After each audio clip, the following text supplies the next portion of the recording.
I was born in eastern Wayne County by Stark County. And when I was 4 years old, my parents moved to northern Ashland County in West Salem.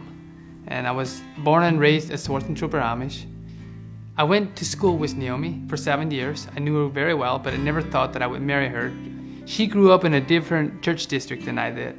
And I didn't see her much until she was about 16 years old. And I thought, well, she's very pretty. And I'm really going to look into getting married with her someday. And we got married, and we have 7 children, 4 girls and 3 boys.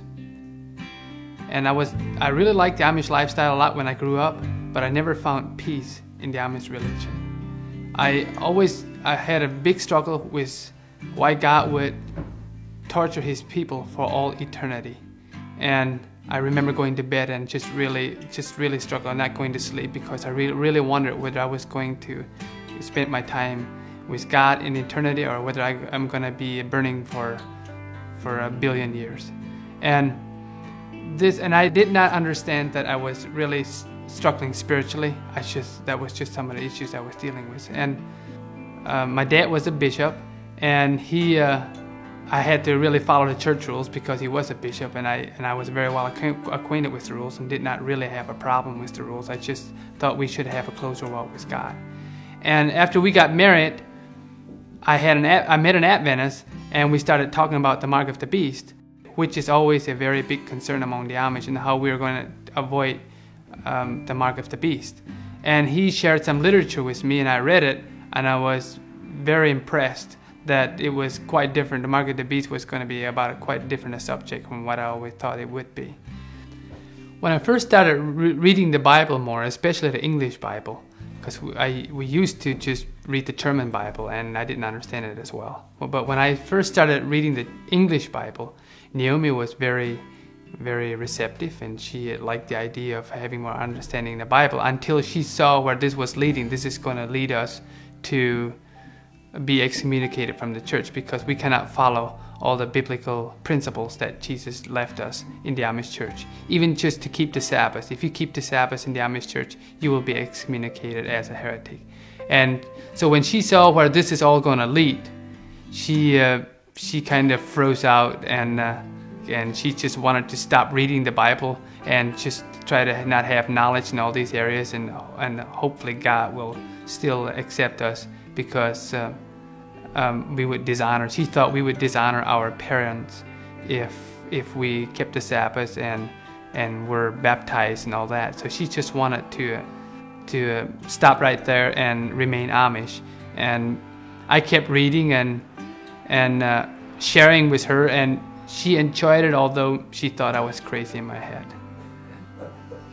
Yeah, I really did think he was crazy in his head by just keep following what he was reading and believing. It really put me in a hard spot. I knew I have to either lose him or my family, my mom and the rest of my family.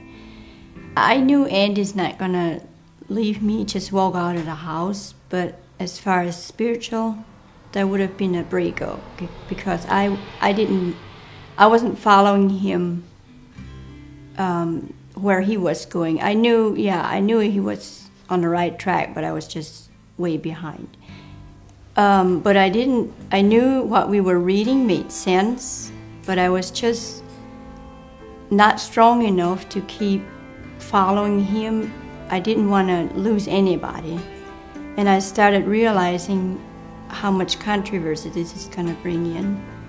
They're going to excommunicate us from the church, which that means they're not going to buy or sell or eat with us, or I'm not going to be able to help my mom because she was living here with us at the time. And I wanted to do what was right, what God wants us to do. So I just decided I'm going to follow him, and whatever that brings in my life, I'm sure God will lead us out. It looked kind of dark for a while, but I think it was all worth it. I'm not offended that the Amish shun us, because I know they're just trying to do the right thing to show us that we are misled and that we have been deceived. I really appreciate the Amish, the way they stand up for principle. They think that if you leave the church, you're deceived, you're misled, and that is their duty to bring you back into the fold by shunning you and even starving you if they have to bring you back into the fold. So that made it very easy for us to become Seventh-day Adventists, because we were taught that it's a life and death situation. When there's church rules, when God laid rules for you, you die for them. You don't cross that, even if it means you die for it. So that made it very easy to become Seventh-day Adventist. I do not enjoy being different in the community. I mean, if you saw me out in my fields, you won't know me any different from any other Amish.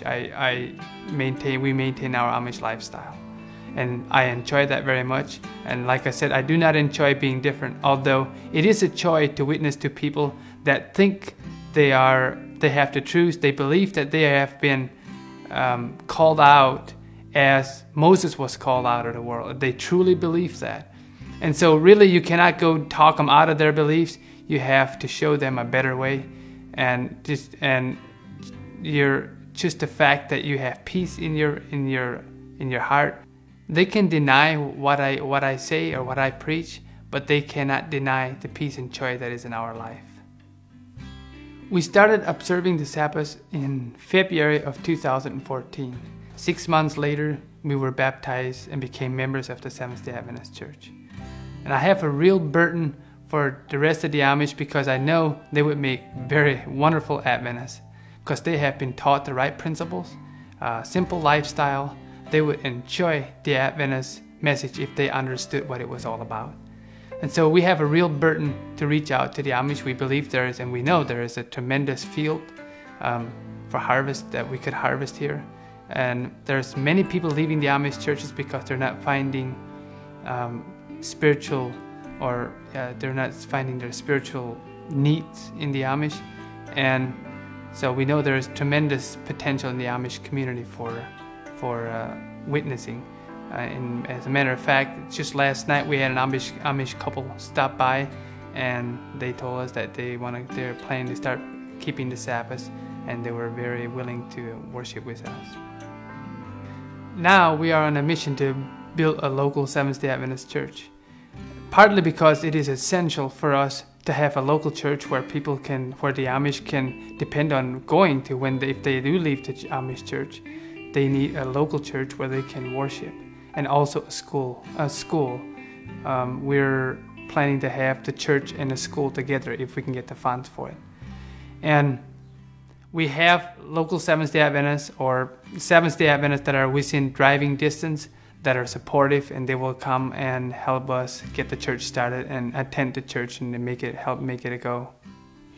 We are all happier and healthier since we decided to surrender our life to God, and we really believe it was all well worth it. We thank God for bringing us out of darkness into light, because we really believe this is the truth. We believe that this is a fulfillment of prophecy, that God will reach out to all nations, kindreds, tongues, and peoples, and that includes the Amish. And it is our duty as Amish people to make it possible for the Amish to be part of this message, and to come out and worship God, the true God, and keep the Sabbath, which is the sign of the true God.